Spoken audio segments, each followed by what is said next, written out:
guys, good morning, welcome back to my channel. It's me, Jovelyn P, ang display girl ng bayan. Ayan, so for to this video guys, ay hindi muna ako mag-display dahil wala na akong i-display dahil ako ay tapos nang mag-display.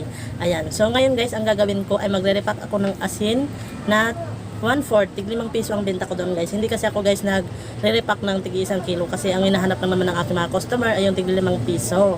Ayan, so magre-repack ako ngayon. Tapos ayan, gusto ko lang bigyan pala ng malakasang shout out ang kauna-unahang nagpa-member sa aking membership na si Cheryl Cano. Ayan, ito yung kanyang YouTube channel. Ayan, so please guys, do subscribe and hit the notification bell para updated kayo sa kanyang mga video. Ayan, isa siyang vlogger na ang content din ay isang sari-sari store. Ayan, so ayan guys, so magre-repack na ako. Ayan, keep on watching. So yun guys, magre-repack na ako ng asin. Ang asin pala guys, sa isang sako, nabili ko siya ng 210. So ngayon, ipapakita ko sa inyo kung magkano yung aabutin ng 210 na puhunan kapag nirepack na siya ng tig 5 piso. So ayan, magre-repack muna ako guys. Ayan, so yun guys, magre-repack muna ako ngayon. Yung size guys ng ayan, yung size guys ng plastiko is nawawala kasi yung niya talaga, hindi ko na matandaan. At saka ito kasi guys, is pansamantala ko lang siyang ginamit. May isa talaga akong nire-repack ng asin na plastic. Ito kasi guys, walang available yung dati kong ginagamit sa pang-asin na plastic. Ito lang yung kanilang available.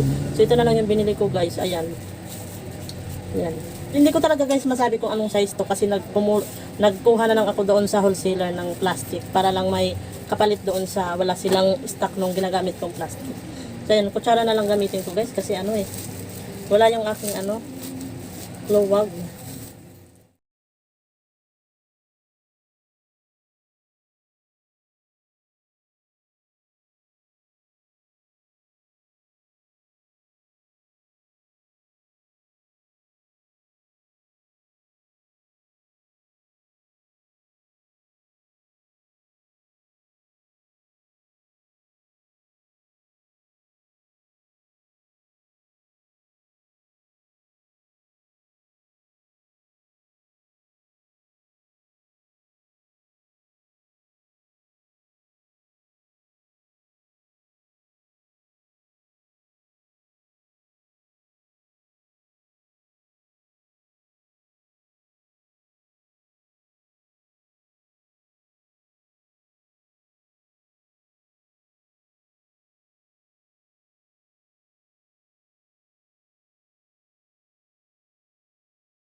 Ako na, ayan nangalahati na ako.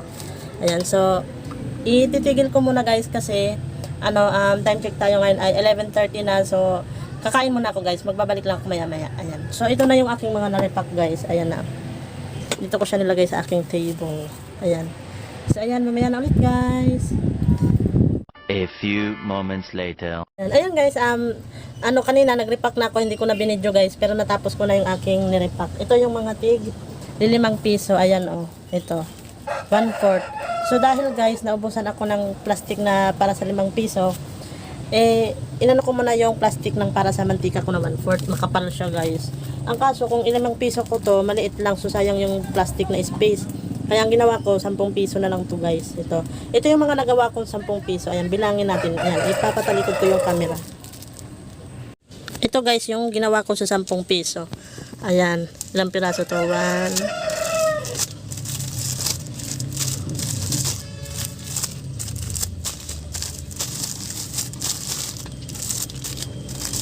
10 ito.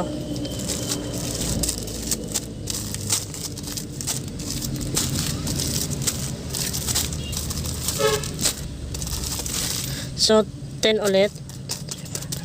So ayan, sa 10 piso bawi na tayo doon sa puhunan natin na 210. Ayan, so 250 yan. Ayan, 250. So may 40 ka na agad dyan. Yan.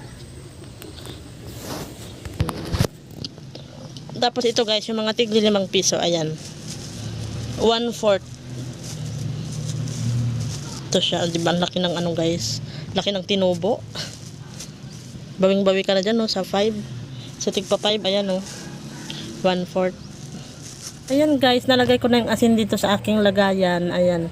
Ayan, ginawa ko lang itong lagayan na to sa Emperador Light. Ayan, kasi matigas yung carton niya. Yung 5 piso pala guys, ang nagawa ko is 33 piraso. Ayan, tig 1/4, 33 piraso. Tapos 5 piso ang benta ko sa 1/4. Sa kalahati, ito, ang nagawa ko is 25 piraso. Ayan, so 10 piso. So yun lang guys, ang daming tutubuin din. Ayan.